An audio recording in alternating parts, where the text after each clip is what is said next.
Alright, so ito ang nangyari, ano? Tulpo versus Acro. Bakit nga ba sila nagkainitan? Sinong mali, sino ang tama? Anong klaseng Panoorin nyo meron ang dyan? pangyayari. Alright, let's go. Acro po. Acro. Okay, alam mo bang ibig sabihin ng acro? Po. Alam mo bang ibig sabihin ng acro? Samahan po. Samahan. So, member ka ng acro. Opo. Si Brian, member din ng acro. Ay, hindi po. So, anong gang member si Brian? Wala po. Well, ano bang tawag mo sa acro? Fraternity o gang? Fraternity po. Anong specialty ng acro? Ikaw ba'y nag-aaral pa? Hindi na po. Okay. Kalamihan ba ng mga member ng acto nag-aaral sa universidad, kolehiyo, or yung mga tambay lang?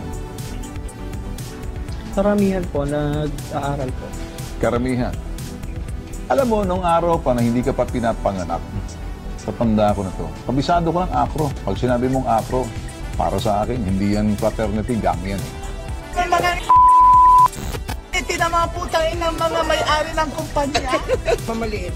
Bago ka mamaliit ng kapwa, isipin mo muna yung mga matatatakan mo. Mag-research ka muna kung ano yung nagagawa ng mga kapatid natin. Mga kapatid namin, yung mga nagagawa ng Alpha Kappa. So siguro, na-stuck ka lang dun sa nung araw na sistema. Pero iba ka na. Ay putay na. Singer, imagine mo, tambay, singer. Oh. Sir, Oh. hindi mo ba alam, sir, Oh. na ako ay naging Miss Friendship Oh.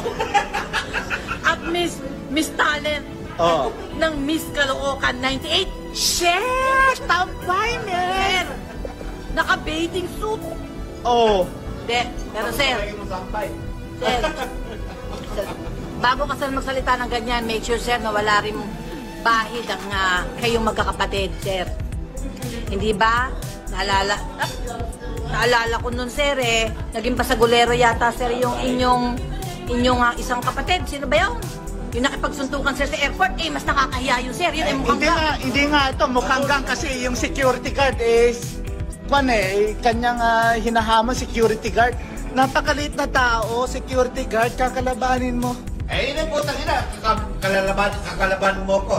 Oh. Tol. Alam nyo, kami biglaan lang tong party na to kasi nasaktan kami kay Bentol po. Pero nagpapasalamat kami kay Bentol po. Kung hindi dahil sa kanya, hindi kami nagkaroon ng ganitong masayang pagtitipon, no? Kasi naisip lang namin na puros kami trabaho, no? Naisip ng ating mga kapatid dito sa Japan na puros tayo Pero trabaho. ganda ng baso ng mga tambay, oh. Shit! Pero, Alam niyo ang laman yan, ha? 5,000 peso na yung laman yan, Sir Ben.